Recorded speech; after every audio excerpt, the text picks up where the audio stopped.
2025 সালের ডিসেম্বরে রাজধানীতে দুর্বৃত্তের গুলিতে নিহত হন ইনকিলাব মঞ্চের মুখপাত্র শরীফ ওসমান হাদী। প্রায় 3 মাস পর 8 মার্চ হাদী হত্যা মামলার প্রধান আসামি ফয়সাল করিম মাসুদ ও তার সহযোগী আলমগীরকে গ্রেফতার করেছে ভারতীয় পুলিশ।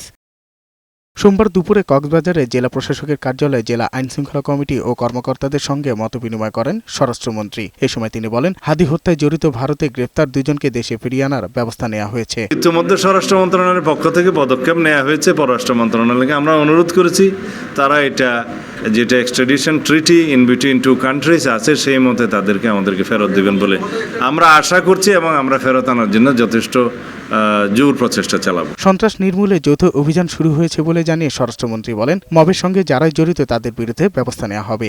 আমরা কোনো সন্ত্রাসীকে, অস্ত্রধারীকে, কোনো চাঁদাবাজকে, সংঘবদ্ধ কোনো ক্রিমিনালকে আমরা আইনের বাইরে থাকতে দেব না, আইনের আওতায় নিয়ে আসবো। এদিকে রাজধানীতে পুলিশ হেডকোয়ার্টারে পরিদর্শনের পাশাপাশি প্রথমবারের মতো সংবাদ সম্মেলন করেন নবনিযুক্ত পুলিশ মহাপরিদর্শক আলী হোসেন ফকির। জানান, কলকাতায় গ্রেফতার 2 জনকে দেশে আনতে কাজ করছে পররাষ্ট্র মন্ত্রণালয়। সারা দেশে সন্ত্রাসী ও চাঁদাবাজদের তালিকা তৈরি করা হয়েছে বলেও জানান আইজিপি।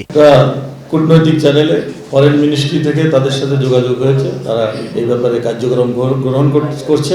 হয়তো অচিরেই ইনশাল্লাহ আমরা দেখতে পারবো তারা বাংলাদেশে আমরা আনতে সক্ষম হব। অন্যদিকে ঝালকাঠির নলছিটিতে প্রেস ক্লাবে সংবাদ সম্মেলন করেছে শহীদ হাদীর পরিবার। দাবি জানান, ভারতে গ্রেফতার হওয়া আসামিদের দ্রুত দেশে ফিরিয়ে এনে হত্যাকাণ্ডের সাথে জড়িত পুরো চক্রকে আইনের আওতায় আনতে হবে। সরকারের কাছে আমার দাবি, বাংলাদেশ এবং ভারতের মধ্যে যে বন্দি বিনিময় চুক্তি রয়েছে তার মাধ্যমে অতি দ্রুত আসামিদের বাংলাদেশে ফিরিয়ে এনে শুটার ফয়সাল করিম এবং সহযোগী আলমগীর সহ ঘটনার সাথে জড়িত পুরো চক্রকে আইনের আওতায় এনে বিচার কার্য সম্পন্ন করতে হবে। 3 মাস পেরিয়ে গেলেও আদালতে গ্রহণযোগ্য চার্জশিট দাখিল না হওয়ায় ক্ষোভ প্রকাশ করেছেন হাদীর পরিবার।